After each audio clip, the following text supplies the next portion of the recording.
Airbnb specialists, hosts, possibly guests. Today I'm actually a guest in an Airbnb, and I'll tell you why I'm doing that. But today it's raining in Cape Town. I've come down just from Knysna for a couple of things, especially Airbnb, some of my other properties. I had mentioned in our last conversation, I've got a new property that I'm adding to my Airbnb. It's a great penthouse. Super, super excited about that on the beachfront. And I'm focusing that on Airbnb. And at the same time, we're going to be unpacking a whole lot of different things about the Airbnb journey, because I work a lot with Airbnb hosts, Airbnb investors, and there are recurring scenarios that come up again and again. And if we find those solutions, we can help a lot of people who are struggling with the same kinds of things. So the main focus of today is to talk about the cleaners and how important it is to have the right kind of cleaners and all that stuff. I'm going to get to that there, but I really do want to share another aspect that has come to the fore in one of the updates on the Airbnb trends at the moment. And again, let's call it the short-term letting. We know that it's not just Airbnb. In fact, actually this week and next week, I've got more Booking.com bookings than Airbnb. Why? Well, we know that Booking.com focuses a lot on last minute bookings, especially in Cape Town.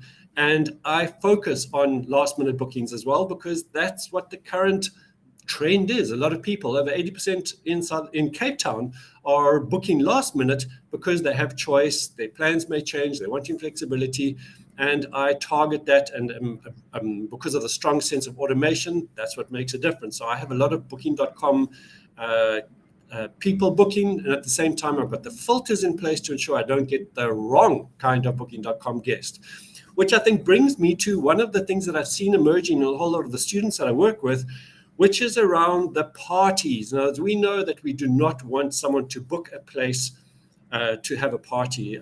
About 2 weeks ago, I had an individual booked through Booking.com. That's correct, it was. And they booked for one night on a Saturday. And I have a policy that if someone books on a Saturday night for the maximum number of guests, which in this case it was a 6 guests in a 3-bedroom apartment, right on the beach, beautiful apartment. And if they book on a Saturday night, I have a feeling that this is going to be for a party. And even though the house rules state no parties and no events, there's something that doesn't fit right. And I messaged them straight away and I said, listen, these are the house rules. You know, it's not possible. And this lady came back and said, oh, but it's for my 21st birthday. And I'm like, here's the house rules. You know, if you cancel straight away within 48 hours, they actually can get a full refund and they can go find somewhere else. So this concept of a party is really something we need to consider. And in the latest release of Airbnb algorithm and the Airbnb software, they have a feature which tracks or automates or runs an algorithm to see the chance, the likelihood of that being a party that may occur.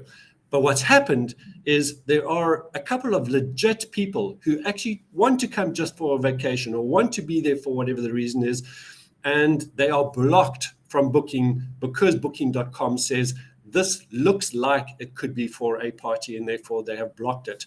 So a couple of challenges there as Airbnb tweaks that algorithm to make sure that people don't lose out on potential bookings that are from legit people who actually want to come and stay, are not planning to have an event or a party, but now are blocked from booking. And that can add up to a lot of money. So that's something that really needs to be looked at and worked on at the moment.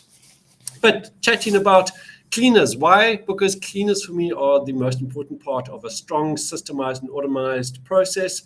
And it is the be-all, end-all that really makes an Airbnb successful. Sometimes you can have one cleaner who manages a lot of your properties, or you might have multiple cleaners because you've got different properties in different areas or different locations. And the key, though, is to find the right team. And we know that is super challenging for a variety of different reasons. And I want to highlight some of those. Today, I thought that instead of me just talking about cleaners and how important it is to have cleaners, because again, my courses have all that information.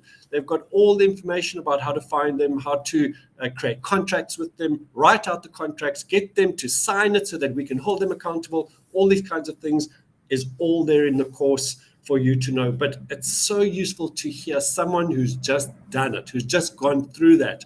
And I have brought on as a guest today George King, who has just in the last few weeks listed, set up, and created his own listing on Airbnb. And he had some curveballs thrown in there with the cleaning and that automation. I thought, what a great opportunity to bring him on. And while it's still fresh there, and while he's still processing it and going through it and refining it, this is the perfect opportunity to see someone who's been there, done it, and that's exactly what we're going to be looking at.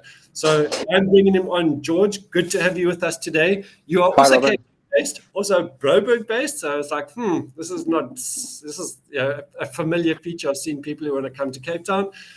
But besides you also having other work and big pictures there, you came to me originally when you said, Robin, we want to do this rent to rent and buy to do Airbnb and short-term letting. It's a great opportunity. You already have a student house. You already are a fully fledged property investor remotely. So you know what that is like. But you said you have this possibility of using a unit that you've got already in Langebaan and get it listed. And you said, like, how do we do this? You did the course. And I think you're one of those people who kind of like, when you say you're going to do something, you get it done, and you literally got it done in a very short amount of time. You did the course, sorted out, and you got going straight away. So taking action is certainly not unfamiliar for you. So maybe let us just know, like, well, you had this, you did a course, you took action, and then we will get into the cleaning component of how you found the company and some of those challenges that you've had on that. So, let us know how you got going on your Airbnb, and what was that like for you? Yeah, thanks, Robin. So we've got the property in Langebaan. We actually started with Airbnb a few years ago already, but I mean, definitely didn't get the results we were hoping for at that time. And then, just obviously met yourself, started doing your Airbnb course, and really, it made such a big difference for us. I literally just went through the course and started implementing every single little thing that you teach us in the course. And it made a massive impact. Obviously, today we want to talk about the cleaners, but there's so many little things and details and things that we tweaked and implemented that really made a big impact for a remote investor. I don't live in Langebaan, as you said. I live in Bloubergstrand, and it's very important, to make sure. I think one of the big things that made a massive difference for me was also the automation of the process, and the key role that the cleaners play within that automation process that you run. All in all, great experience. I think up in the beginning, you're putting a lot of legwork into it, and you're implementing a lot of things. But if you do it correctly, then it kind of looks after itself. So, I mean, you need to obviously keep your hand on it, but and know exactly what's going on. But when you put in all the right systems, it gives you that ability to scale as a property investor. And that's really what I want to do is in the medium to longer term is build a portfolio and have the ability to scale. Yep. So you kind of mentioned it, the importance of having a cleaner. So right up front, actually, let's start on that. If you hadn't found and worked with a cleaner that could help you in Langebaan, would you still be doing your Airbnb in Langebaan? Robin, that's probably the main reason why we stopped Airbnb or the Airbnb process in the previous cycle before I met you, because I didn't have the time to drive up and sort everything out on my own. So the cleaners are absolutely crucial, and I think one of the key things that you talk about in the course is finding the right cleaners. The cleaner need to understand exactly what you want to achieve at the end of the day, and I think I quickly realized when I started that process of finding the right cleaner that all the cleaners in the area that you want to potentially Airbnb is not going to necessarily do exactly what you want. So it's very important to find the right cleaners and to communicate from the get-go exactly what you want to achieve. And I think, we started that with a specific cleaner, and then you kind of went through the different steps and got them to a point where they agreed to it. Now let's take a pause in that, because we're already jumping into how to get them to agree to doing what you need to do. And let's start off the other side. The first part you actually mentioned was, well, if you can't figure out how to automate this, how to systemize it, you're going to be stuck in having to do it yourself. And there's no way, even if you're actually living right next to that property and you say, well, I could just go next door and clean it, or get my domestic to clean it. That's one thing. That you're remote, that's never going to happen. So rule number one, if you don't find the right people, you're not going to be able to have a good business that's even remotely functioning well in that space. The second component is, I recall you came to me and said, yeah, Robin, but that's okay. Well, correct me if I'm wrong, but you're saying we can just get a domestic who we can employ to go and do it. And I was like, I'm not sure that's a good idea. So from what you've experienced over the last month, why would you be very cautious of just saying, yeah, we'll just employ our own domestic and wing it like that? Yeah. I think the key reason that I actually only discovered afterwards is you're so dependent on your cleaner to be able to provide the professional service as an Airbnb host. And I mean, I guess there are probably people that can use domestics, but I think for what we want to do and also achieve as professional Airbnb hosts and professional property investors, is you want your team members to be extremely professional. And I think that's the key. One of the key things that I've realized is you have to work with a professional cleaning company to be able to get that standard of service that you want to provide to your guests. And also remember, I think this is also something that comes into the course, is your reviews that you get from your guests is extremely important. So if you don't provide an excellent service every single time, then that will start filtering through into your reviews and obviously impact your listing. So yeah, definitely agree with you 100% straight off the bat. Go for the professional, a professional cleaner that understands what you want to do, and get them on your side and look after them like gold. Yeah, so we will get to looking after them. I want to come back down to the challenge of having a domestic. Is there's nothing like you having a domestic who is cleaning, who then phones you at 9:30 that day and says, sorry, I can't come in. My son is sick. I have to stay at home with him. And you're like, well, then who's going to clean the unit? Now you're stuck.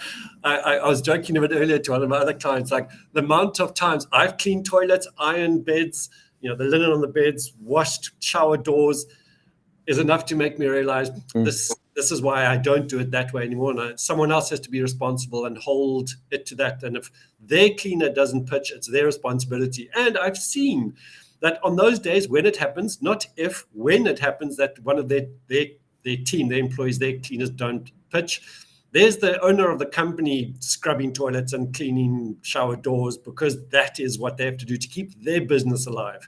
So really, really important from that perspective, that looks. And also I recall in one of my scenarios, especially with the damage, if you want to apply for damage for the, like the air cover, and you ask the cleaner to take a photograph of the damage, but the cleaner has this kind of a phone from 2 decades ago. The picture's all blurry. I'm like, I can't submit this as proof to Airbnb. And then I'm trying to manage the cleaner and their stuff. Then I have to give them a phone, and then they don't have airtime. And it really is an administrative challenge. So getting the right team who's professional and knows what you're going to do is the be all that ends all. So you were there. How did you go about finding different cleaning companies, teams? Like, how did you go? Because it's not just, it's not a big city where there are probably multiple people and multiple Airbnbs already. Yeah. So what did you have to do to at least find a couple that you then could interview and whittle down?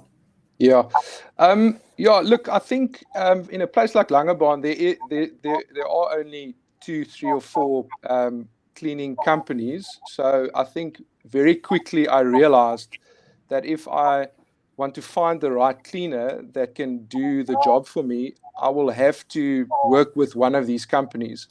And so we contacted 3 of them. I think 1 or 2 just immediately told us that they're not going to be able to do what we want. They actually tried to pull us into Airbnb management, which is exactly what we don't want, because we want to be in full control and automate the system and run it ourselves. But there were one specific company they were open to the idea, and we sat down and we started chatting to them, and there was a few concerns they had, and we just really kind of kept communicating it, explained to them exactly what we want, and said to them, and I think we'll probably get into the cleaning manual as well, but I think the cleaning manual played a big role. When we put the cleaning manual together, and gave it to them, and showed them exactly what will be required from them, then they realized, okay, maybe the first or second session they can bring the manager and the cleaner in, but then after that, when everyone's comfortable with what needs to happen, the same cleaner or various different cleaners can go in and do the same job every single time. And that's exactly what we did. And I think just very important is we've got a WhatsApp group, and everyone's on there, and we just communicate to them very clearly, and they know exactly what they need to do. And it's working well at the moment. So let's take a look at what you just shared there. Number 1, you can Google cleaning companies in the area, Airbnb cleaning companies, short-term cleaning companies, whole range of different ways that you can first find your first set of cleaners. The second one is probably the biggest and the hardest lesson to learn, which is South Africa doesn't have a high professionalism in the cleaning or service industry. It's difficult to find someone who's on the ball, competent, and has all their ducks in a row and they act together. So the likelihood is that you're going to start with someone or some company and need to work with them for a bit to get them up to scratch to what you want. I'm not satisfied just to go with what they want and what they say they can do. I'm aware that the success of my business, unfortunately, is going to be the success of their business, or vice versa as well. So it's in my best interest that I take an interest in what they're doing and support them in getting done what I need done. Otherwise, my listing is going to fail. And as many of you have known and seen, if I don't do what I'm doing with all my technique skills, like I share in all the core stuff, then I'm not going to get the results that I get. I'm not going to get listed first. I'm not going to get 90 to 95% occupancy rates. I'm just not going to get the revenue that I want if I'm not willing to take responsibility for making sure it happens. I would love to have a choice of 6 professional, ready to go, competent and experienced Airbnb cleaners. Nope, it's not the case. It's maybe getting there, but a lot of them still need, a little bit of a hand holding. So you realized that, you got to them and you chatted to them. And like you said, you presented them with your cleaning manual, which we talk about extensively as well in the course, around this is what it must look like. Here is how stuff is set out. This is what I'm needing. And even to the detail, like I do, I say, notice that the couch must line up with these tiles. I want the towels hung like this. I want that toilet paper folded and to make it look and show that it has been looked at. Like all these things are specific points that we put in place. It's not like, please just go in and clean and hope it works. There's a detail and there's photographs and text so that whoever goes there can replicate what you're on. Because that's what we're doing. We're saying this is what we feel is best to attract and to create happiness and satisfaction and for our guests. So based on that, I need the clean to make sure that at the start of the next guest's visit, this is what it looks like, because this is the experience we're creating. And that's why we have the manual. And you could take that and say, here is what I'm looking for.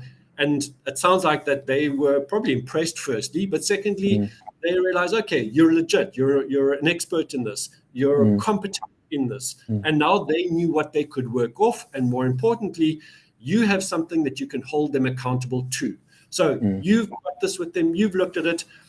Talk to me a bit more around the importance it is to get a shared understanding of what that expectation is. Now, I know you and I have discussed this, and I talk about getting them to sign a contract. In other words, often we sign a contract on their terms. They tell us what they need from us. I have a contract which is more around what I call, the terms of agreement. What are we agreeing on that we can expect from each other?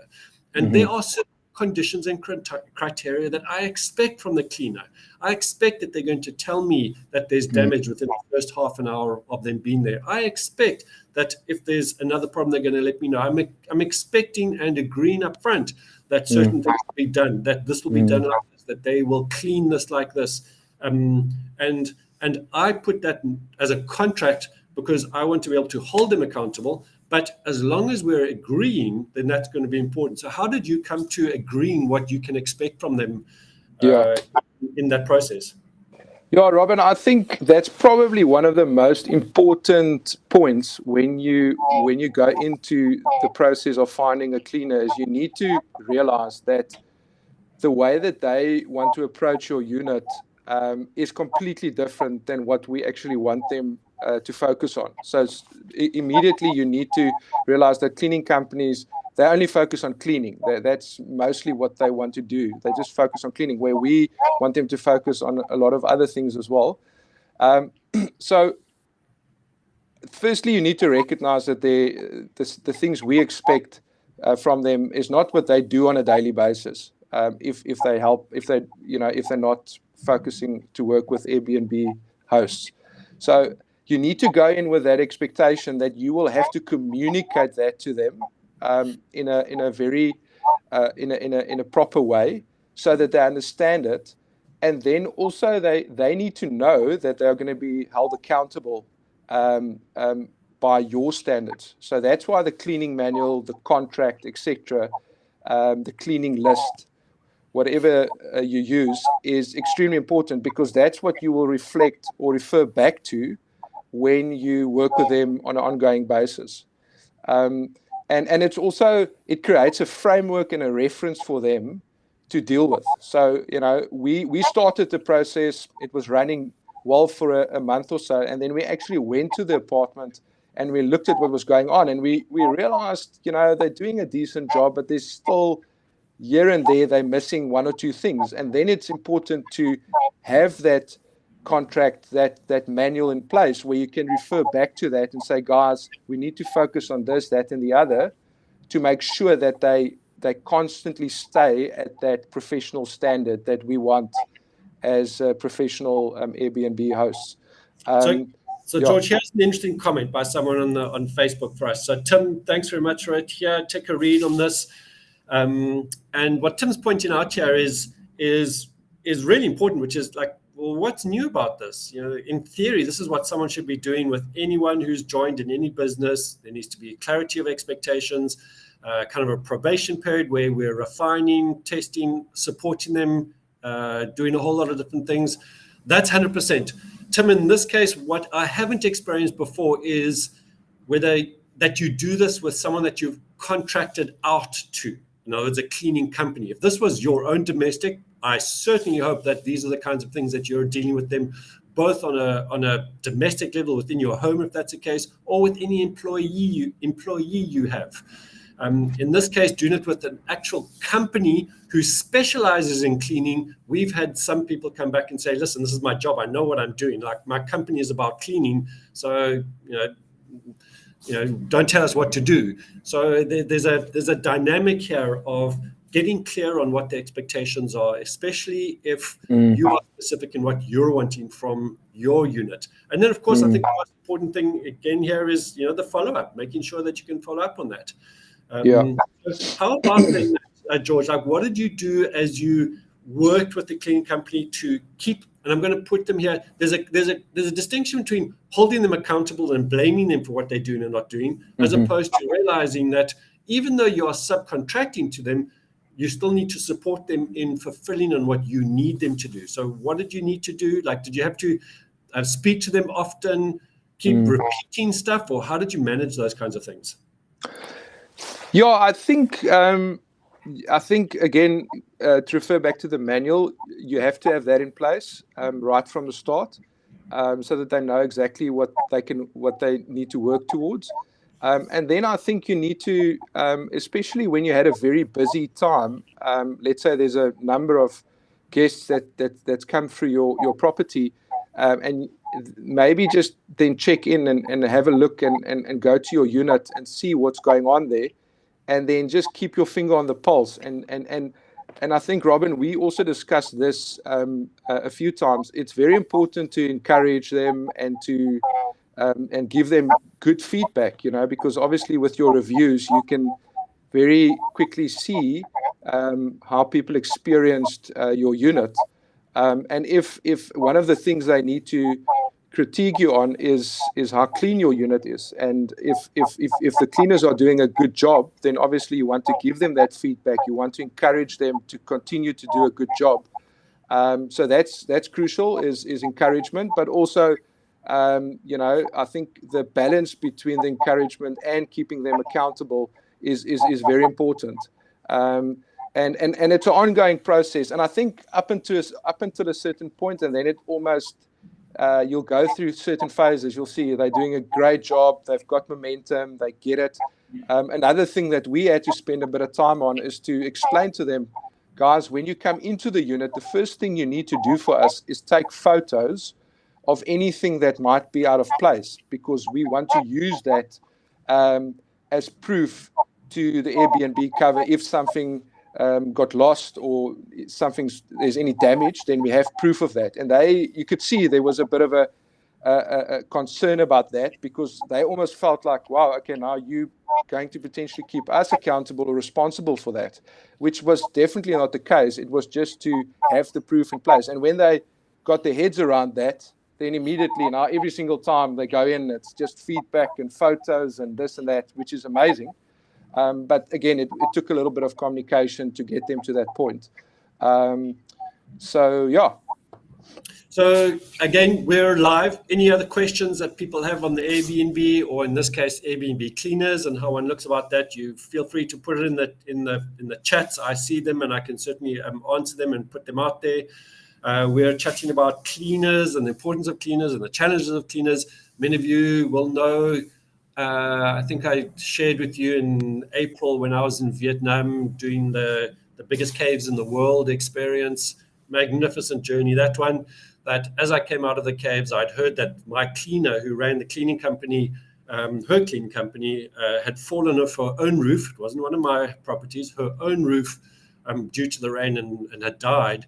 And if I didn't have all my systems in place and all my cleaning manuals in place, it would have been very difficult to have, for someone else to have stepped in and carried that forward. And you can't, well, we can plan for some unforeseen circumstances. That's what we're looking at. And one of the biggest risks for you out there is your cleaners drop you. And what I mean by that is sometimes they also feel threatened or feel uncomfortable if you're continuously telling them what is wrong. In other words, oh, this hasn't been done right, and this was wrong, and the toilet paper wasn't correct, or a whole lot of different issues. And if they ever turn around and say, you know what, I don't need your business, Robin, thanks, I'm not coming to clean, which they could do, like, what am I going to do? How can I force them to come clean? And suddenly I have nothing. That's an incredibly risky scenario. So I always say you need to have a second set of cleaners as a backup. What I mean by that is, you've already found other cleaners, you've already spoken to other cleaners, you already know what their rates are, and you've already asked them, if there's any point at which I need to suddenly change, or you could start, how long of a lead time would you need? And if they say, no, actually, we could probably step in straight away, it's like, okay, I've got them. I'm going to keep them in my little black book. And when something happens, I know I can quickly phone them and say, that time has come. I've got an open space. Can you please help? And then to get that transition, because, wow, the moment you start to scale and you've got more than 2 units, and now you've got 5, 6, 7, and if a cleaner drops you, and now you've got to sort out 7 different units to clean, you can't do that on your own. You can't go around to 7 places and clean that yourself. You're going to have to do it on your own. So in this case, it's so important to be prepared. It will happen. It's not about if or hope. It's just plan for it, be prepared for it. I say in the course you should always have 3. And what I mean by that is you've got one and you know of 2 others that you could speak to and rely on. You've already originated the conversation with them. It's not that you're going to cold call them for the first time. You already have some indication. They might have already come to view your units and given you a quote on what that looks like. That's all the kind of stuff that we need to have in place. Any successful business, I'm going to come back to Tim now, any successful business needs to be run like a business. And Airbnb, whether you're property investing, we're doing rent to rent, all those kinds of things, you're a professional property investor. And we need to approach it, whether you've got 1 unit or 17 or 40 or 400, the same fundamentals are in place. We need to make sure our systems are strong, that things are in place to mitigate the risk and to ensure that success. The success is not a chance. Success doesn't just happen because of luck. It follows trails. And if you know what those trails are and those little markers, I'm telling you right now, there's a little marker that says, be prepared, get your stuff in order, be systemized, be automated, because that will help you significantly when that time comes. So 100%. So I know George had mentioned, because he was there, and I said, George, we also want to make sure that his cleaners don't just get frustrated. So let's give them feedback. George mentioned he's also nurtures. There's a balance between giving constructive criticism and nurturing. George sent me back a screenshot of what, his conversation with the cleaners. And that's what we do as well. Sometimes if the review comes back that says the place was immaculately cleaned, I screenshot that little section and I send it to the cleaner and I say, fantastic, good job. Someone else really appreciated the hard work you've done.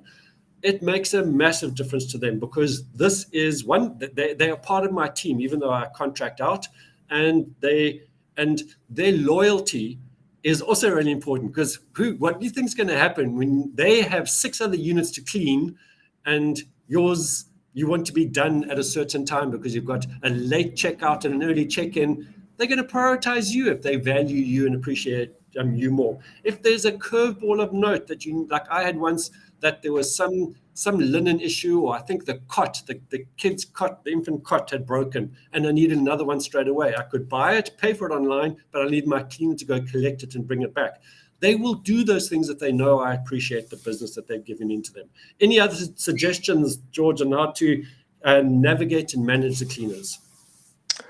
Look, I think Robin, they actually came just on that encouragement we gave them via message. They came back to us and was so thankful, like you could see, like massively appreciative for that message. And I think we also need to realize that cleaning can be quite a thankless job, because people are always on them about what's not right and so on. So it's 100% correct what you're saying. If you're encouraging them, if you're giving good feedback, keeping them accountable and make them feel like they're doing obviously they need to do a professional job, but if you acknowledging that, then it's just going to encourage them to keep looking after your unit in a proper way. And especially in busy season, they get extremely busy. So it's important to have that good relationship with them and make sure that they look after your unit like it's their own. And I think what I also found is that as professional Airbnb hosts and property investors, we're constantly tweaking things to get better results. I think, Robin, you excellent in that, and something I'm constantly learn from you is how to tweak your listing, how to do this and that and the other to make sure you get that result. And this is a great time at the moment to, for example, interview your second and third cleaner, make sure that they know what your unit's about, get the backup, get the systems in place, because when things are going to get busy in busy season, you want to make sure that you've got all the T's crossed and the I's dotted. So that's something I'm focusing on at the moment. Excellent, great. So we just got some comments here from Julia, who also is an experienced Airbnb host, has units here in Cape Town, lives in Joburg. I think she's conveniently coming down to Cape Town as often as possible under the guise of looking for more properties and managing her properties. But it's also great to have her here. And I know she's focused a lot on nurturing the relationships with her cleaners, because without that, she could never be doing it remotely. And as she says there, it's a business relationship. It needs to be really put there and sorted out. So thanks for that. Here's a comment around the rate that we charge Can it be recuperated? Can it not? I have comments on this. George, do you have any comments originally around this? So that when we add on the cleaning fee, do we add this exactly what it cost us? Do we take it down? Do we add more? In other words, a top up onto that? Like, what are your thoughts around this? Yeah, I think that's one of the great things about Airbnb is you can, that specific cleaning fee that gets added to your nightly rate or daily rate, you can adjust that as you want to. You've got the freedom to do that. So I think what we always said in the beginning is to make ourselves competitive. We want our guests to feel that they get maximum value when they stay at our units. And it's important to, because when they book, they obviously see the cleaning fee that gets added to their nightly fee. So if your cleaning fee is going to be astronomical, then that's definitely going to have a negative effect on your guests. So that's something that you, Robin, talk about extensively in the course, is how do we actually position that so that our guests feel that they get maximum value when they come and stay at our units. So yeah, and then I've implemented that, and it's definitely worked for me. Yep. So, it's great you said that. The most important part is flexibility. The flexibility is so that you can use it also as a strategic tool. People who are watching, you might recall, I think it was last year, there was a huge uproar in America, in the US, regarding the cleaning fee, because what people were doing is they were bringing the daily rate down to whatever it was, $20 or $30, and then charging hundreds of rands for the clean. It would often be the clean would be more expensive than staying in that unit, because that was one way to have like a clickbait, like, oh, look at this, we're getting such a great rate, let's check out, and then suddenly there's this massive bill at the end, and it was because of increased cleaning fees. And that's when Airbnb said, you know what, we're going to start adjusting how we present our prices to the guests, and we're going to start focusing on an all-inclusive price so that guests can compare apples to apples and not just look at this person's charging 30 rands. This person's charging 300 rand a night, but 1,000 rand cleaning, so they would pay 1,300. Whereas this person is charging 800 rand a night with only 100 rand cleaning, and that's 900. So even though it looks like this one is way more expensive because the daily rate is more, the cleaning fee just kicks in and it can change that. So we can use that to our advantage, or we run that risk of it backfiring. So you're right there. We can strategically use it. It's up to you. The way I use it, though, is I'm basically wanting to cover my cleaning costs. That's more or less how I'm strategically positioning it. So but in the course, I explain that you can, depending on what your model is, fluctuate those two prices, right? What your daily rate is and the clean is, depending on what you feel your target market is staying for. Someone who stays for 10 days, then a higher cleaning fee is prorated over the 10 days, so they don't actually pay a lot per day for that cleaning fee. It's not a lot. But if someone stays one night and you have a high cleaning fee, that's very expensive for them to stay. So that would certainly be my comment. My last comment about the cleaning fee is definitely have it. My brother had a unit in Neisner, and his clean fee was zero. In other words, he took it into his daily rate. And I was like, you're losing money here because you're comparing yours compared to all the other people next to you who have a cleaning fee included. And he was standing on the principle, well, hotels don't have extra cleaning fees, so I'm not. This is a market. We want to be competitive. We don't want to do something just because a hotel does. I think we should be far more market related, and if that's what the market is doing, that's what I'm definitely going to suggest. If no one in my area was adding cleaning fees, then I might reconsider, because I want to see what the impact of that was. But in this case, definitely I think you should have it for all those different reasons that we've mentioned. Okay, any last question or anything else from your side, George, before we wrap this session up?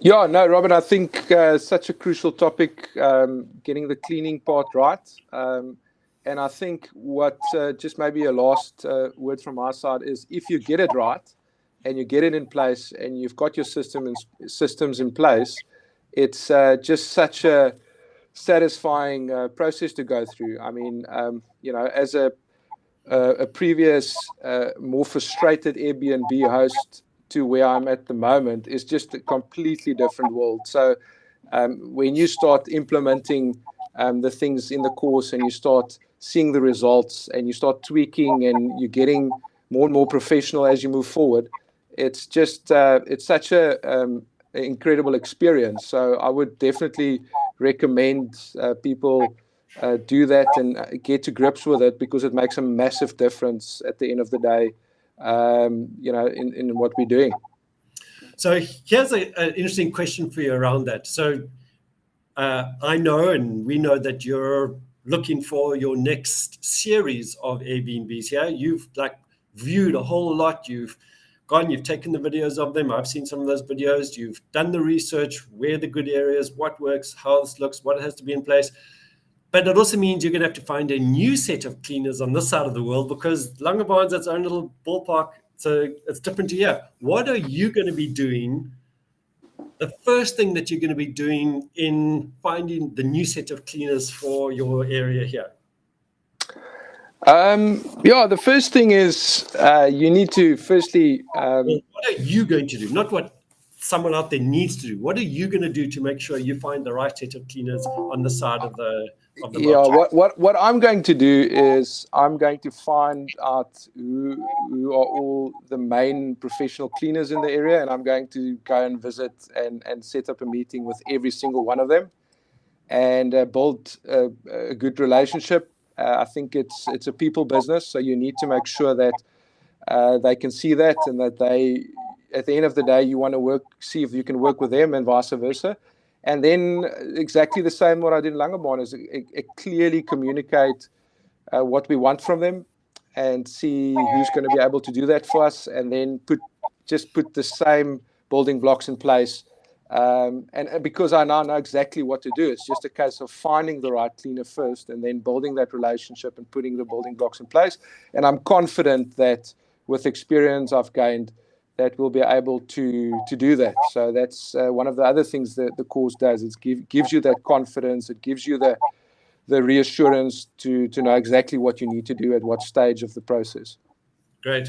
And I'm sure that once George has compiled that list of 10 of the top professional and experienced Airbnb cleaners in the area, and he's written extensive notes about the pros and the cons, and he's figured out what's best, he's going to publish that and sell it at 10,000 Rand per little publication, because that kind of knowledge is super useful. My word, if you can just hit that jackpot and get the right kind of cleaners. I just think back how many we've gone through, how many times we've even reconsidered opening up our own cleaning company. And I know that because one of my other clients, he's actually opened up his own, but then at 17 units, it's worthwhile, taking full control and setting up your own units. Like, he's got a car, he's got a permanent manager. That's what it takes if you're serious. But then he's running it as a business as well as his Airbnb. So his expansion is what we call vertical integration. In other words, the Airbnbs are one component, and then he starts another business that fits in with that integration of it. So they feed off each other, but they're separate businesses. A horizontal business expansion is when you expand into different businesses, but they don't have any interrelation. And that's a distinction that we want to create, is if we can create an interlinking business that the one feeds off the other, that feeds off the other, you can have multiple businesses with a demand that you setting and meeting, which is a fantastic space. So definitely getting that right kind of knowledge is really valuable. And of course, as George, as he gets that and knows what it is, it's so much easier for him to get to the third and the fourth and the fifth, because everything is already in place and it's all sorted. So George, thanks so much for that. Super useful. It's always great talking to people who just started, because once you become more and more experienced in anything, it just kind of feels like, well, this is obvious.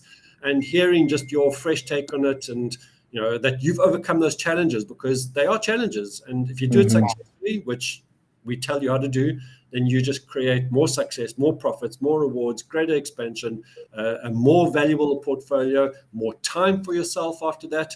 to travel. I know that you also in Thailand just recently, so that's what we're aiming for. So George, thanks so much for coming on. Pleasure, Robin. Thank you for having me. No, you're very welcome. And then back to everyone else. This brings us to the close of this session. I'm wanting to have it at a different time in 2 weeks' time, because maybe there are people who can't attend this but want to have their questions and open this up to a different conversation. So I'll definitely highlight that in the groups as to when we can have this conversation at a different time to enable different people to watch live. So from my side, like I said, I'm super excited, even though it's not great weather here in Cape Town. But it's because I have a new property under my belt that I'm really excited about, and we'll start focusing on that. And I'm heading back to Nice now on Monday, and we'll continue also some of my businesses there. But otherwise, from my side, all the best. Any other questions, keep putting them in onto the Facebook chats. I still read those afterwards. But otherwise, the links, if you're looking to get into the course, into the introductory free course, it's all there on the Sapien website. I think you can follow it in the description of this. Otherwise, reach out to the teams and they will guide you in that. But otherwise, from my side, as always, I will also see you on the other side. So have a good rest of the afternoon.